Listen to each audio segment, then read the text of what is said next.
when your friend killed himself, was that the breaking point? From another friend that they found Mike in his apartment and he shot himself in the head. What's up, everybody? It's Mr. Show Out TV, and I'm back. I know y'all been missing me. I've been missing in action for a couple of days, but I really hope that y'all went and watched my last interview with the MMA fighter and the ex-Marine, Tim. That was a great episode. So if y'all missed that episode, I would love for y'all to go back and check that out as well. But I got a great guest speaker lined up for you guys today, and his name is also Tim. See, this is the Sober Gang Experience podcast show. Well, I try to bring you dedication, consistency, and I try to bring you information that will add value to your life. That's what it is about in addiction, everybody. I'm trying to bring you information from my guest speakers that will add value to your life. See, in addiction, we always think that we know it all, but sometimes we don't. And if you're new to the channel right now, I would love for you to stick around and to see what I got to offer. And this is what I got to offer. This is the Sober Game Podcast. And I will be your host for today. This is Mr. Show Out TV himself. I'm back in effect, everybody. I'm back. And I would love for y'all to stick around, because this is going to be an awesome show. I got a great one lined up for you guys. Let's go.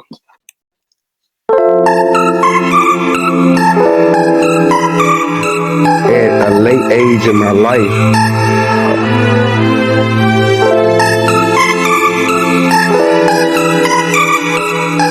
3, 2, 1.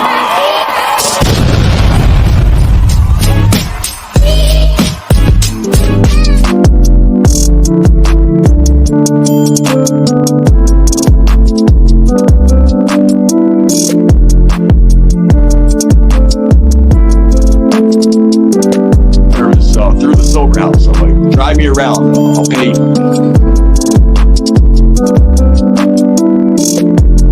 Hello and welcome to the Sober Gang Experience podcast with Mr. Show Out TV. It's great to have you here with us today. I hope this podcast provides you with the inspiration to continue your journey towards a sober lifestyle. Please click the like and subscribe button before you start watching. Enjoy the show. Welcome back, everybody. And this will be a great show. Like I said, this is what I love to do, everybody. I love to bring you guest speakers that can add value to your life. In addiction, that's what we need. And I would love for you guys to, if it's any information out of this episode that you can add value to your life, that it could change you, I would love for you to just soak in everything that my guest speakers have to say. These are people that went through the battle. These are people who went to the storm. And they know exactly what they're talking about addiction. And one reason why I started this channel is because myself, I am 2 years sober and clean. So I got experiences in this addiction stuff. Addiction shit, let me cut. In this addiction shit, I got experience in this stuff, man. I lived it. I went through the battle. I went through hell trying to get myself up out of it. And this is what I have created. I'm creating something special. So I would love for you guys to stick around for this show. We finna take off. But first, I would love for you guys to hit the like button. It is important for you guys to hit the like button. That changes the algorithm and that make our video get shown a lot more. So hit the like button. And I would also love for you guys, if you're new to the channel, subscribe. Subscribe and become a member of my show. Appreciate your subscription. But we finna introduce the new guest to the show, and everybody show him some love. What's going on, Mr. Tim? How's you doing? I'm doing good. Thank you for having me on. I love what you're doing. I love that you're talking open about your past experiences with addiction. You're getting people on who also are talking about it. I think we need more people publicly speaking about addiction and recovery, and really taking a lot of the stigmatism away from it and showing people that you can recover, because there's a lot of people that are in the depths of addiction that really have no idea that there is a way out. I know that was my experience, when in the last years of my drinking, the only people I knew drank like I drank, and none of them got out. So I didn't know there was a way out. I didn't know it was possible. And so I wish more people were doing things like this back then. So I'm glad that you're doing it. And just want to say thank you for having me on, and congratulations for your 2 years and everything you're doing. Thank you, Tim. It's been a long road, I must say, but it's been a road that it's been a great road. This journey that I'm on, Tim, inspiring people, motivating people, and the feedback that I get from people all around the world, and the friendships that I'm making when I do these shows and I do these episodes. It's not only for the guest speaker. It's not only for the people that's watching this battling addiction that want to get some information and they want to get things that can add value to their life. It can change their life. It's also an outlet for myself. And that's what I love to do. So we're going to start it off, Tim. We're going to start off this great Tuesday. Happy Tuesday to everybody out there. So we're going to start it off. How was it growing up for you, Tim, in California? How was it growing up? Overall, if I look back at my childhood, I'd say it was great. I was blessed. So I was born to two parents that had their own addictions, both drugs and alcohol. And when I'd say about 3 years old, my father took off and left my mom with nothing. Took all the drugs, took everything, and my mom went out on the porch and prayed. And like 2 days later, one of her friends invited her to church. She took that as a sign from God, and my mom quit everything, drinking, smoking, drugs, the whole works. And so my life was much better because of that, because she got clean. So I am very blessed from that. My father took a different path. A couple of years after he left, he ended up getting a 28-year prison sentence for a couple of cases of armed robbery. So I didn't have my dad growing up, but I had a lot of other men in my life that really stepped up to try to fill that role as best as they could. Life was good growing up. Looking back, there was challenges, there was things that happened that I didn't know or understand how to process as a kid. But there wasn't a lot of, I was raised religious, so there wasn't a lot of drugs, there wasn't a lot of alcohol. I did grow up in a community where there was a lot of drug and alcohol abuse. I just really wasn't involved in it until probably about my senior year. My mom was out of town. I knew I could get drunk without getting caught. And I got drunk, and I'll tell you, you hear so many people tell this story, like the magic happened. Like all my problems I didn't know I had, it fixed it all. How was growing up with both parents being addicts? How did that affect you mentally? So my dad took off when I was about 3. So I don't remember my mom being an addict. But I know that there was some of the, with my father, there was a lot more because, his addiction continued. And even though he wasn't very active in my life, him going to prison because of his addiction was a big impact on me. It's tough having a dad in prison, for 2 reasons. One, he was in a different state, so I only got to see him once a year. Phone calls on Sundays for 15 minutes. And then the fact that, other kids in school aren't very kind when they find out, about your parents' history of that, and they find out your dad's in prison. Right. They tease you. They really get on you. And it's hard enough as a kid not having your dad around. But then when you're the only kid in the school whose dad's in prison, kids kind of pounce on that. But luckily my mom got clean. So I didn't grow up in a house with active addiction, which I think was great for me. Oh, when you first started drinking, how did it make you feel? When some people say when they first started smoking crack and shooting up heroin, did it hit you then? Did you actually know when you first started drinking? Yeah, I knew I was going to do it again. There was no doubt. The biggest change in me is I was incredibly insecure. I was shy, especially around girls. And so I remember it was my senior year. I went to a party, and I just someone offered me a drink, and then I drank everything put in front of me. I must have drank 15 different things. But the thing that I remembered the most is there was a girl I had a crush on since 3rd grade that I never told her. I never asked her out. I was so scared. And that night, I had the courage to go and hit on her and tell her I liked her. And like the courage of that was great. But the best thing about it is she rejected me and I didn't care. Like Right. not caring about rejection was more powerful than having the courage to do it.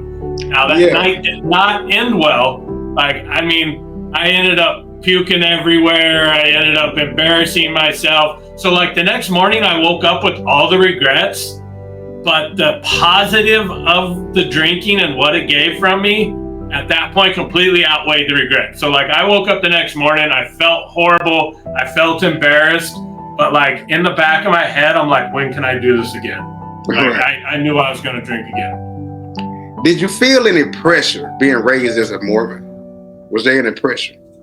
So yeah. So drinking, anyone who doesn't know, drinking, drugs, smoking, caffeine, all of that's against the rules when you're Mormon. So there was a lot of pressure as far as like following the rules set forth by the church. And also I loved my mom, like making my mom was happy. So I actually felt more pressure in not disappointing my mom than I did from the religious people. Because honestly, like me and another guy, we got caught smoking pot when we were like 15. And we both went to church. And at that point, like we were kind of labeled the bad kids. And so you get that label. And so there wasn't a lot of pressure with that. But I knew that like I just didn't really, the religion never sat with me. Like I never felt it in my heart that was my thing. So like even some of the pressure to not drink and to follow all the rules, like that wasn't stronger on me. And I knew once I turned 18 and went off to college, I was done. So I didn't feel a lot of the pressure, but there was a lot of people just the judgment, I guess, is I felt more judgment than pressure. Right. Okay, your college life. Let's reflect on that a little while. Is that when your heavy drinking started, your college life? Oh, yeah. When I went to college, the party was on. And, you know, and that was definitely a period when the drinking was still, like, really good, still outweighed the consequences. So I moved to Phoenix to go to college. Me and a buddy that I grew up with, we went to a tech school in Arizona. And like when we got there, we had an apartment together, and the tech schools aren't really known for partying, but we created our own fake fraternity, you know. And we were the party place every Friday and Saturday night. So the drinking was every Friday and Saturday night. And for me, I started noticing a difference in the way I drank and the way my friends drank. So most of them partied Friday, Saturday night, and then they were done. And I did Friday, Saturday night, and then I started Sunday morning. Started right back. Quickly started turning into every night. So I started noticing the difference in the way I drank. I still figured, like we were having a lot of fun partying. Like we threw a beach party in our apartment with sand. Like, I mean, that's the level. Wow. That's the level of parties. We brought two truckloads of sand in the middle of the night. Y'all was turned up. Y'all was turned up. Yeah, so like we laid plastic down on the floor, which didn't do any good. You should have seen our bill when we finally moved out of that apartment. We laid plastic down, brought in 2 truckloads of sand in the middle of the night, and threw a beach party. Like, I mean, so like that's how we partied. And so it was fun, but like I said, I didn't drink like my friends did, you know, like, but I still figured like, this is college. This is what you do in college. You party, you know? So I figured like college was going to be over and then I was going to start being responsible then, you know? Okay. Moving back to California, did you feel like that was a disappointment for you at that time? Oh yeah. And there was a couple of times I moved back. So after I graduated college, you know, like I said, I was expecting the party to be over. I was going to be responsible. My roommate was responsible. Like all of a sudden, he's like, yeah, time to be a responsible adult. And I didn't. So I really struggled with trying to hold down a job and and drinking, and my drinking started affecting everything.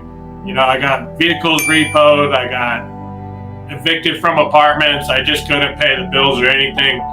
And finally what happened is, and so it was a disappointment on so many levels. So a little backstory, I had my best friend Dan, I was living with him. I was just about to ask you about that. Yeah, so I was living with my friend Dan, and he was probably one of the best friends I ever had. He wasn't the one I moved down here with. I met him in college, and me and him were really great friends, and we were roommates for a while, and just everything was going bad. At that point, I was racking up debt. All my credit cards were maxed out. I had payday loans in probably like half a dozen places. Anything I had of value was in pawn. And so rent was due. I took his half of rent and mine, and I didn't have my half. And I figured, you know, I just need to get the money by the 5th, and I figured I could go do another payday loan. I partied that weekend. I spent I emptied out my bank account, and I spent his half of rent. I went to payday loans on Monday, a different one. And at that time they started, like, they had a network where they started communicating with each other. And so they knew that I had multiple payday loans in other places, and they told me no. So I had no way to pay rent. I figured we were going to get evicted from our apartment. And honestly, rather than facing the music, I did the absolutely cowardly thing. And I borrowed money from my mom to get a bus ticket. And I hopped on a Greyhound bus, and I went back to California, and I didn't even tell Dan. Like, I packed up a bag of stuff. I left all my other stuff at the apartment, and I just disappeared. I didn't tell anybody. And so it was a multiple level. So I went back to California, like, with a heavy heart. One, disappointed, feeling like a failure, running back home to mom. But number two, like, knowing that one of the most kindest friends I ever had, like, that I just not only screwed him over, but I didn't even have the heart to tell him, and I just left him hanging. And so, like, that level of guilt and shame and everything was just so heavy at that point. I would also like to ask you, when your friend killed himself, was that the breaking point? Was that the point where you just knew, you know what, man, I'm through with this shit. I'm through with drinking. Was that the turnaround for you in your life? So my friend, when I moved back to California, I ended up in Sacramento, and I met a guy named Mike who became one of my best friends. And Mike drank like I did. Like, I never met anybody who could keep up with me. And that was Mike. Like, we would go to the store and get 2 30-packs of beer and a gallon of Jim Beam, and then would have to go back to the store later. Like, that's so. And the nice thing about that is, like, Mike also was that friend that both of us were never broke at the same time. It seemed like when one of us was broke, the other one had money for alcohol and cigarettes. So, like, we really kept each other, and we never seemed like we're at the deepest levels of our depression at the same time. So we're always able to lift each other up. And Mike was probably about 5 years older than me. And then, like, just things, and he started having a lot of consequences from his drinking. Started losing, he couldn't hold jobs anymore. His wife left him, and everything was going bad. And then I got a call one morning from another friend that they found Mike in his apartment, and he shot himself in the head. And so, like, I remember that morning, and we were so much alike. Like, I never met another human being that, like, I was personality, everything so much alike. And he was 5 years older than me, and he couldn't take it anymore. So, like, I honestly looked at that as like a projection of my future. So I'm like, that's how my life's gonna end. Because I couldn't see an out, I couldn't see an escape. I did not know anybody who drank like I did that stopped drinking.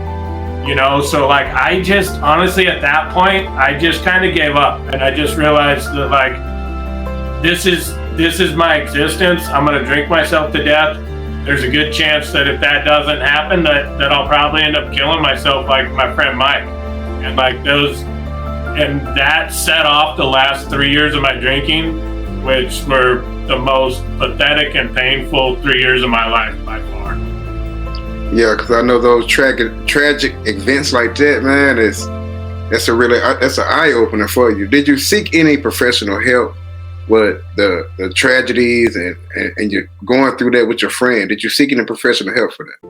No. I sat at the bar and drank, and Right, you did what most of us do. People felt sorry for me, so they bought me drinks. Like that was it. Like all I did is I drank more, started mixing in a little bit of pills when I could get my hands on them.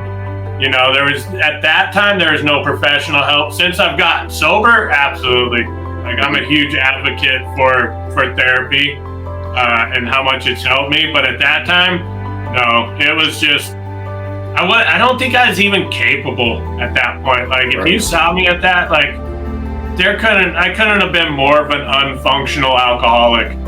So like going and getting help, and I didn't think anything could help at that point. That's that level of hopelessness I was at.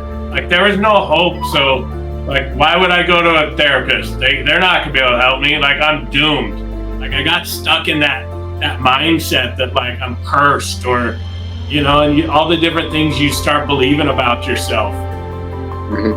Yeah, because one thing about it that we do, and if this is for anybody out there watching, when we go through tragic events like that, a lot of time we self-medicate. A lot of us, like you said, it's a stigma in the communities of all races, genders, where people that's battling addiction. A lot of us tend to not want to go get help, or sometimes we just don't have the resources to get help.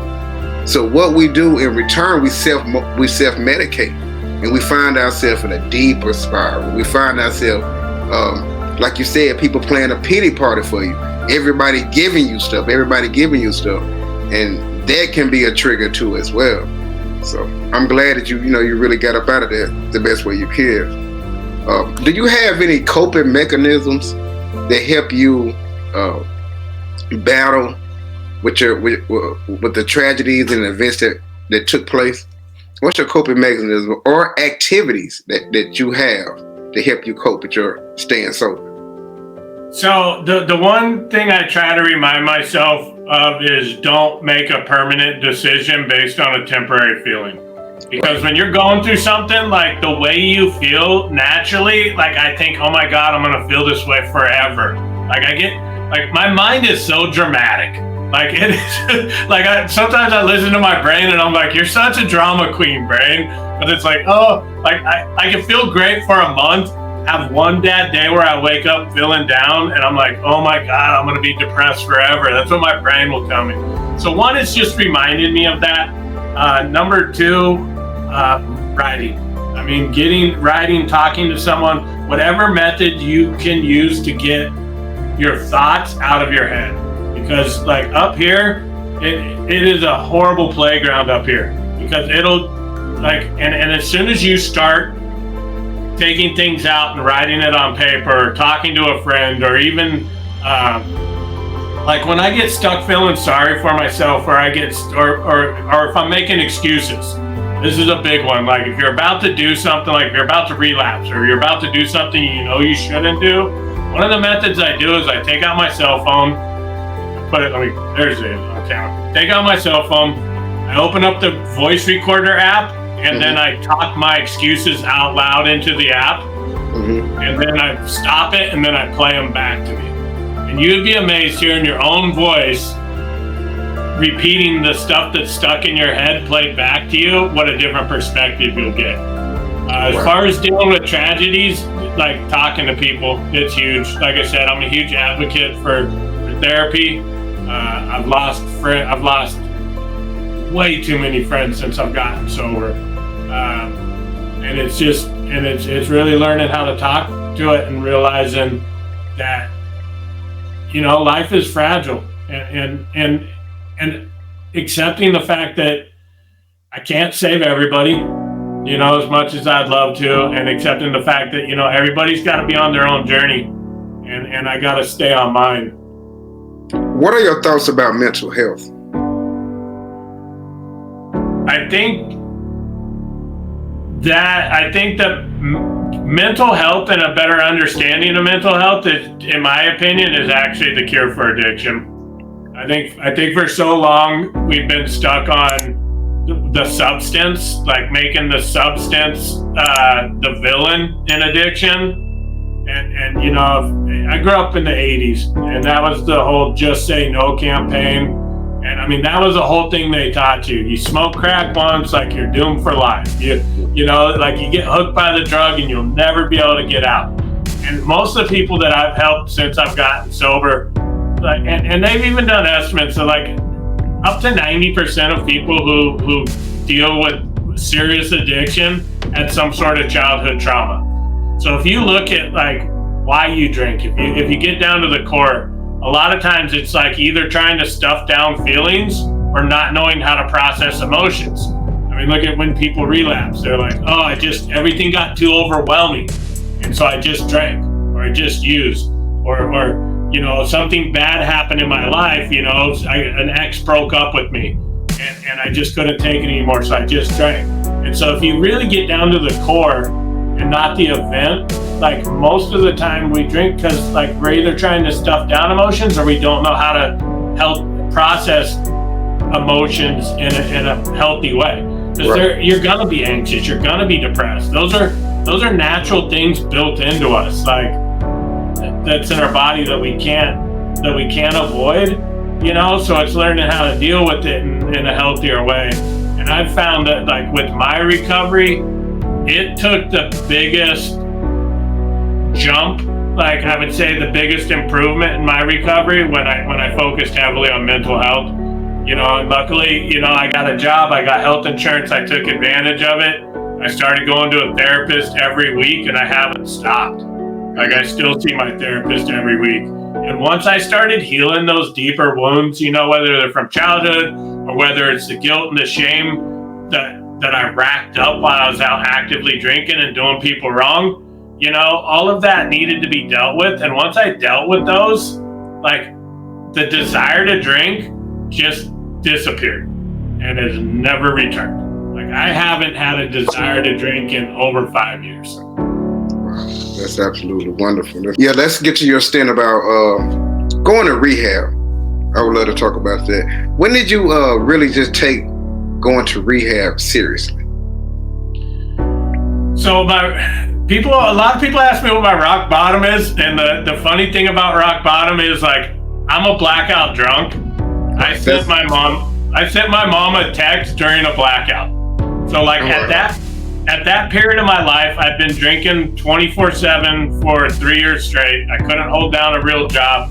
I was a morning bartender. I opened a bar at 6 in the morning and served people who drank at 6 in the morning. So I was around a lot of people like me. And honestly, at that point, I was actively planning my suicide. Like not just considering it, like it was going to happen. I just hadn't picked a date. And what happened is one day, you know, my roommate wakes me up and he's like, hey, your mom's at the door. And she says you guys are going to dinner. Forgetting that I made dinner plans with my mom was normal. So I just tossed on my shoes and went to dinner with my mom, and we're sitting at the dinner table at this Mexican restaurant in Sacramento. She starts talking to me about rehab. And I started getting pissed. And what happened, because I didn't, because I didn't like people talking to me about my drinking. Like, and my goal when people would is I wanted to make the conversation so uncomfortable that we wouldn't have it again. So like if there was things about you I could point out, like that you're not doing good in life, like I'm gonna point that out too. And you know, and so what happened is I went into the bathroom and I was just like really like, what am I gonna say to my mom? Like I was planning on like putting a lot of the blame of my drinking on her. And like, I was going to make, like, once again, so uncomfortable. And I'm about to step out of the bathroom and I get a text from a friend and I open up my phone and I look at it and I see the text messages between me and my mom, and I open up that chat and I look back and I realize that it's sometime the night before I sent my mom a text telling her, hey, if you could find me a rehab, I'll go. And so like at that point, like before, I'm still in the bathroom, but I envisioned my mom sitting at that restaurant table thinking that all of her prayers have been answered. And I realized I was just about to go out there and just absolutely break her heart again. And that was the first time that I got a good glimpse, no excuses, no justifications. I got a good glimpse of who I was and what I was capable of. And like, that was the moment. I didn't know if I was going to get sober. I didn't know if I was going to be able to stay sober. But at that moment, I'm like, I'm sure as hell going to try. So I went back out to the table. I sat down with my mom and I said, okay, like if you find me a rehab, I'll go, you know? And then she went on a hunt. She found one quick. She's like, I got airline tickets for you. She sent me, I was living in Sacramento. She sent me to Battle Creek, Michigan. Right. Because she was worried if I went to rehab in California, it'd be easy to leave. Right. So she sent me to Battle Creek, Michigan. And when I got there, you know, after I got through detox, and they had to medically detox me, you know, because I was drinking massive. I showed up there with the blood alcohol level in the 4s, you know, and that was my normal. Like, they're like, we've never had anybody not in a wheelchair below that level of blood alcohol. Yeah, that's like, that's how I was too, Tim. Because my drug of choice, not to cut you off, but my drug of choice, I was an alcoholic, Tim. That was my thing. And later on in my battle with addiction, at a later age, I started using cocaine, and that just took me over the edge. You know what I mean? Yeah, because then you can drink more. Yeah, that's what, and I didn't really know that at first. Cause I used to always wonder, Tim. I used to wonder, like, some of my friends, cause I never tried cocaine.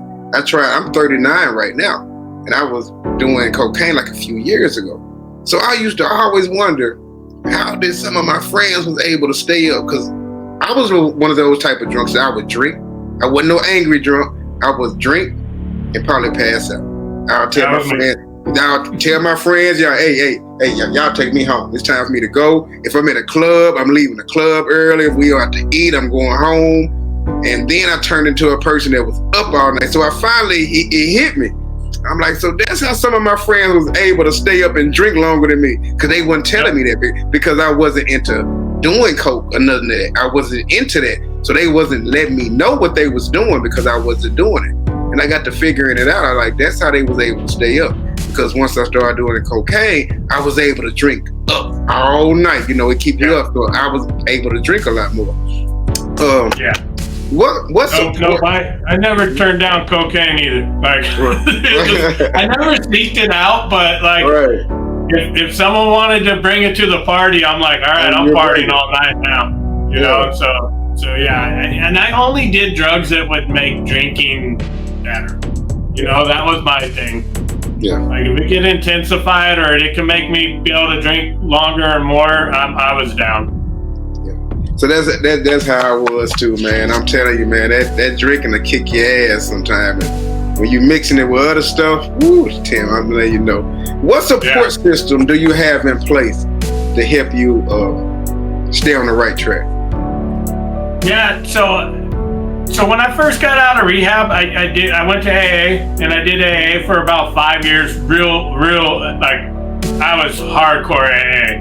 Like, people called me AA Tim. That was my nickname. And so I was really involved in that, but it got to the point in that where I just realized, as far as my recovery, and it didn't align with me. And so I made a decision at about 5 years sober to go ahead and go blaze my own trail, find what recovery worked best for me. But the one thing that I missed from that is I lost my support group. And so what I've been doing since is starting to build that. So what I found is my support group doesn't all have to be people in recovery. Mm-hmm. Like, I have a lot of, I go, when I need support in something, I try to find the person who could best support me in that. Like, If you need financial counsel, don't talk to someone who's racked in credit card debt. Find the person you admire that. Right, If you want right. relationship advice, don't ask me. Because I've been single almost my entire life. I've had no successful relationship. So I can give you great advice on recovery, but don't ask me relationship advice, and I'm not going to give it to you. I can tell you what to do wrong. But so what I've really been trying to do since is really start building up different communities. So when it comes to recovery, through starting this I started a podcast about 6 months ago, the Sober and Happy podcast. I just really wanted to start getting my message out there. I've helped a lot of people since I've left AA. I've had people just magically appear in my life that, you meet at the most random places and that I've helped. So I've kind of built it one by one, but it was kind of slow. So I really wanted to start working towards building a community. But what I've found through once I started podcasting and meeting other podcasters in the recovery space is I've started to become part of that community. One of the great ones I've found is a guest podcast on one called Through the Glass, their podcast, and they have a Monday night meeting, that they all get together and we all hop on it. We just talk recovery. We got a topic. We go out in the breakout rooms. Last night we actually talked about mental health, and a lot of the shame behind it, and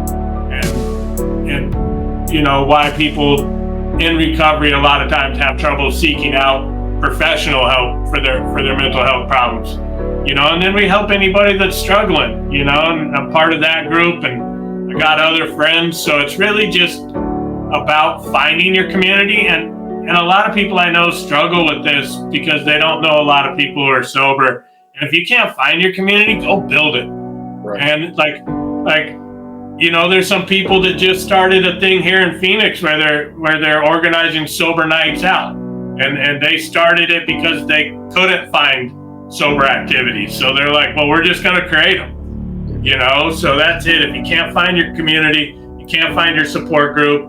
And it's really hard when you first get sober because most of your friends are probably ones you drank with. Right. And they're not going to be your best support group when you get sober. And that's a tough pill to swallow. But, when me and you first started talking before we went live, you were talking about all the friendships you're making. And I bet you the friendships you're making now have a different level, are way more genuine. Absolutely. I look back on my drinking buddies, our common thing that we had in common that bonded us was drinking.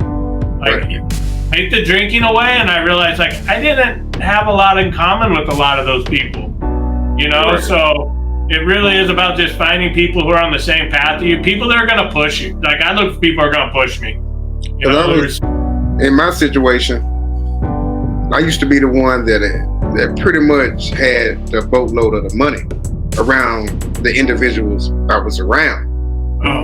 So a lot of the times I was funding a lot of the things that was going on, and I can really see that sometimes, not all of my friends, but some of them, the individuals that hung with me, when I didn't have the finances to fund our shenanigans, as I call them, you can tend to see that someone will gradually move on. Some of them will go to the next person who got the money, and so forth and so forth. But you're absolutely right. When I started this podcast, I every guest speaker that I have on this show, I learn from. That's one thing about me, Tim. I soak up everything because all our stories are not the same in addiction, but all of our stories start the same with I remember when I started. We all remember when we started. You see, our ending are totally different. And reaching out to people, having guest speakers on the show, I'm really finding out I have really genuine people in my corner now, people that I can contact, people that contact me when they just want to talk. So that is, you're absolutely right on that. You're absolutely right. I got a few more questions for you, Mr. Tim. Yep. Finish this sentence for me. My name is Tim, and I am. So I used to say alcoholic, like, cause that's what was it. So I would say my name is Tim, and wow. You know, it's funny. I talk a lot about creating identity and reframing it. My name's Tim. I'm an amazing son. I'm an amazing brother. I'm an amazing uncle. I'm an amazing friend. I'm a great person. You know, I'm someone you could count on. You know, I'm that guy that you can call, and like, I will drop everything to help someone in need. You know, if I could say one, my name's Tim, and I'm proud of myself. Let's go with that one. Great answer. Great answer. And one thing I forgot to ask you, man, I would love for you to tell the story on the old man, and I would love for you to give everybody that quote out of the book. I would love for you to share that to the viewers, because it might be somebody out there right now that probably need to hear this. Yeah, tell the story about the old man. Oh, my last AA sponsor? Yeah. Yeah, so what happened is, so I was really struggling for a lot of years with, like, because I became so ingrained in AA, that had become my identity. And like when you said my name's Tim and I'm a like alcoholic, just because I've repeated that so many times. So once I realized that it just wasn't aligned with me, like I started talking to my sponsors at that time, and I started talking to other people in recovery, and I got the same thing. It was like, if you leave, you're gonna go get drunk. You're going to come back with arrows in your back, you know, and it would be the same thing. People who leave AA drink, and people who drink die. So basically it was threatening my life, if you think about it that way. And I'm not criticizing any of these people. One, I was that person for many years, and I know that they were good, loving people, and their heart was in the right place, because what they were telling me, they truly believed. And so they didn't want to see me go get drunk. But I moved back to Arizona, and there was a guy that I saw speak up in California that I really liked. And so I went and met up with him, and I asked him to be my sponsor. And we got to know each other, and we started really forming a close relationship. And this guy was a circuit speaker. So that means he was traveling. You travel, you speak at different conferences. You're not paid, but they pay your expenses to go. And you're just basically inspiring people. And the one thing I did love about like being in AA is I did speak a lot, and I love the fact that like when I was speaking and I could see someone's eyes, like that they're relating to my story, and like they'd come up and they'd be like, "Oh my God, you helped me so much." Like I was justifying the fact that what I was preaching, I didn't really believe, because I was still inspiring people. So he asked me to go on the circuit with them and start speaking with them, because he knew he was getting older, and he's like, "We need younger guys like you, you know, all of us circuit speakers are getting old." Right. And then I opened up to him and I told him, I said, "Hey, look, like, I'm not quite sure. Like, I've worked the steps multiple times with multiple speakers, and like, there's just something that doesn't sit right. Like, it doesn't align with me, you know." And he breaks out his big book, and I thought, here comes the whole, if you leave, you're going to get, I thought he was going to find that. And he finds a part in the big book, and I'm going to butcher it a little bit, but what it basically says is it said, if the person you're speaking to thinks that they have another method of recovery, encourage them to follow their conscience. And it says, Alcoholics Anonymous does not have the monopoly on spirituality. So he closed his book and he said, "Hey, Tim, I've known a lot of guys in your same exact situation." And he says, "Some of them have gone on to be great circuit speakers." And I said, "Okay, well, what happened to them?" He said, "Every single one of them either drank or killed themselves sober." He's like, "You need to go find your own path of recovery." And he's like, "Anybody who tells you any differently, tell them to go read their own damn book." You know? And so at that point, like, I was so scared to leave, and I still didn't really trust myself. And I think it was part of that was because like I was just following directions other people gave me. And like in the beginning of recovery, like I didn't need to make my own decisions. Having other people or a book make the decisions for me, honestly, is what I needed. Like I went to my sponsor, like, tell me what to do. He'd tell me what to do. Like that was fine, but like what happened is I didn't know how to make my own decisions. So what I needed from that, and it was one of the greatest gifts that he gave me, was permission to leave. Yeah, he basically because I couldn't give myself permission. Yeah, I basically someone I trusted to do it. Yeah, he needed. It was more like he was just letting you know what, you're gonna really have to stand out and do this on your own, because it seems more like you're a person. You go by the book, you go by the steps. You like things to be in line, and you like things to be flowing in a certain way. Basically, he was just letting you know that you need to step outside the box. Yeah. When you step outside the box, and you find your own lane, and that's exactly what you did. You found your own lane. You created your a new identity. You started your podcast, and there you go. So I'm glad. Do you still speak to him? Do y'all still talk? No, he passed away. He was real old. He was having heart problems, and he passed away like 3 months after that. So it was so amazing that he was able to give me that gift, before he left. And he was, and the cool thing is, like, I still love the guy, and even though I don't align with a lot of the principles of AA, like, I'm a huge believer. Like, I'm either with you or against you type of guy. So like, and I think so much of our society is that, like, if you have one different belief than me, then you must believe everything must be different.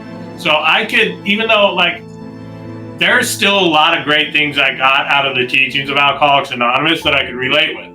Like, so I've evolved into that where I don't have to believe everything. So like, I'm not a Christian, but I know I'm not as spiritual as Jesus was. So I don't have to believe that he's here to be the savior of my soul to not learn from some of his teachings, So it's the same thing. So luckily that last sponsor of mine, he was a circuit speaker. A lot of his stuff is still, you can find on the internet. So a lot of times, like, when I miss him, I'll go hop on YouTube. I'll find a recording of them talking, and they're not videos, they're audio, for anonymity purposes. And I'll just listen to his wisdom again and just kind of give him a nice, thank you again for giving me permission and help setting me on this path that I'm on now. That's been amazing. Man, that's awesome. That's awesome.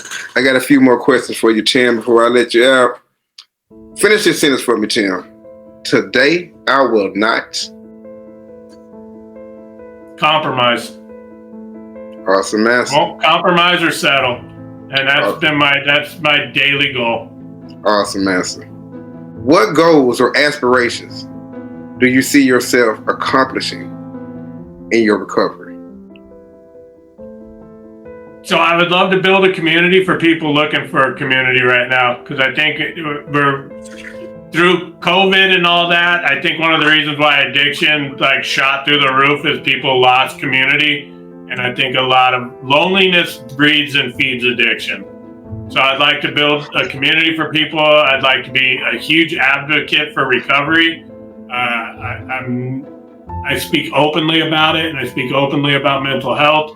And I'm just hoping that, like, by me speaking openly about it, that hopefully I could give other people the strength that they too can speak about it. Because too many people are living in shame, and they don't need to be. You're absolutely right. You're absolutely right. Tim, out of everything you learned, out of everything you've been through, what has it taught you, and what have you learned from it? Everything's not going to go your way. That's what I've learned, because early on, like, in recovery, like, any little thing went wrong and I thought the universe was out to get me. Like, it could rain on a day I didn't want to rain, and I realized that I'm not the center of the universe. Like, that's a big thing. And so it's not, so much of my life was trying to control my environment around me to act the way I wanted to, whether it's a random stranger and how they drive, or someone getting angry because I held the door open for someone and they didn't say thank you, or whatever. It was trying to control the environment around me to fit what I think it needs to be. And the thing that I've learned is, like, everything's going to be different. Things aren't going to go your way, and it's learning how to grow and adapt and to deal from that, and just trying not to control it, and just accepting things as they are, and has been probably the biggest key for me. That's great. That's great. Tim, I would love to get you out of here with this one. If someone right now is watching this show, and I know it will be a lot of people watching this, I hope it will be a lot of y'all watching it. What advice would you give them right now about their addiction? If they battling addiction right now, if they going through something right now that addiction got them held down, what advice can you give them? Don't give up. I mean, no matter how low of a point you are, and no matter how much you think that you can't get out, like, reach out to someone, ask for help. I have seen people at depths lower than me that once you decide you want recovery, like, you can get it. When I was in Sacramento, there's a group of homeless people that started a sober homeless camp. Wow. Like, they broke off from the regular homeless camp, and they're like, there is no drugs or alcohol, because they didn't have the resources. Because so often we're like, well, like, if I post something online about a celebrity getting sober, like, and something inspirational, they say there's always people commenting and saying, oh yeah, it's real easy to get sober when you got all that money. So, like, a lot of people are looking for reasons they can't. Look for the reasons why you can. And anybody could do it. There's resources out there. They may not be the greatest, but there are free resources out there, and there's so much information. Like you doing this, my podcast, you could just go to Spotify and open up podcasts and type in sober, and you could find inspiration, reach out to people, and become the person that you can be, because everybody deserves to live that kind of life. Absolutely. And in Spotify, we done said your name so many times, Spotify. If y'all can reach out to me and we can sponsor this movement, Spotify, reach out to me. free promotion. Yeah. Tim, and one thing I would like to tell you, Tim, don't never think that you need anybody or anyone's guidance. You just step outside the box and do you, because you are a warrior in this addiction. And that's one thing about it. We need more people like you. We need more stand-up guys like you. And we need more people willing to step in front and share their story. Now, I know you said you like to have things in line, but stepping outside that box, Tim, and being your own man, hey, they're going to lead you to some great things. And I'm so glad I interviewed you today, and I'm so glad for you being able to share your story with us today. Tim, I'm going to go and let you out of here, man. Thank you so much again for being a guest speaker on Sober Gang Experience podcast. Hey, if it's anything you need from me, reach out to me. And I would love to start trying to do a panel too, Tim. So get some people together. Message me a little bit later. I'll give you a message. I know a lot of people, and one of the podcasts that I was guest on, like, they do panels, so they know a lot of people too. So I could probably get you guys connected, and we all need to just help lift each other up. That's what it is. That's what it's about. I'm creating something special, and I'm creating a community of sober warriors, of people that's battling addiction. So, hey, we headed in the right direction. Thank you again, Tim. Thank you again. Thank you. I'll be talking to you soon. You're welcome. There you go, everybody. Mr. Tim.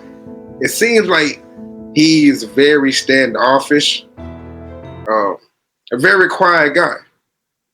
But it took someone to let him know, you know what? You can do this on your own. And I salute Mr. Tim for being a guest on my show today. We need way more people like him to stand up and share their story about addiction, because you never know who out there might watch this and who it might inspire. So that is really what I'm trying to do. Y'all know this.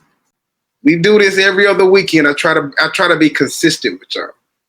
I try to stay dedicated and bring out things that will add value to your life, and bring guest speakers up here, because I know that somebody's out there going through something. I know somebody's out there battling. I know somebody is at their low ends right now thinking about giving up.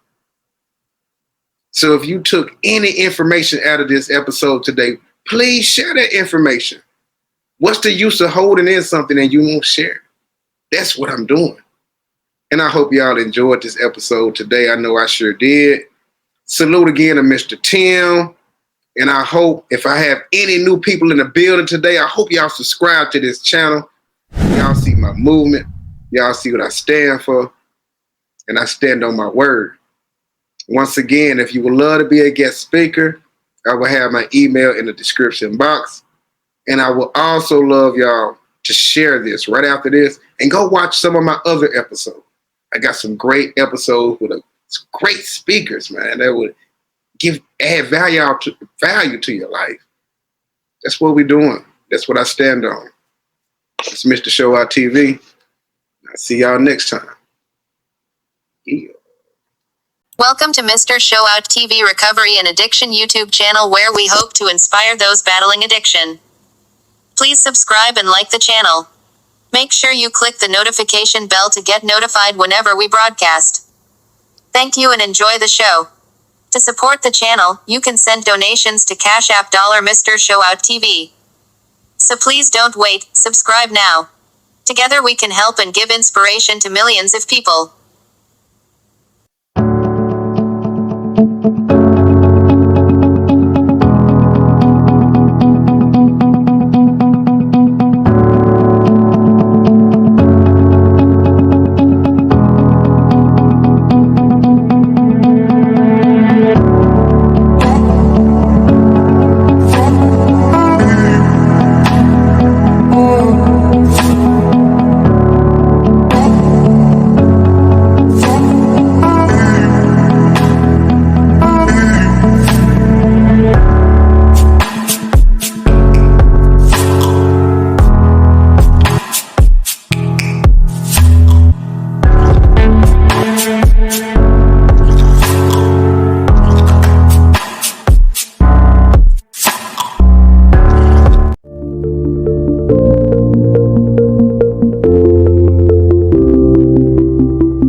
What's up, everyone? It's Mr. Show Out TV, and thank you for choosing my channel to come to for great content about addiction and recovery-related topics.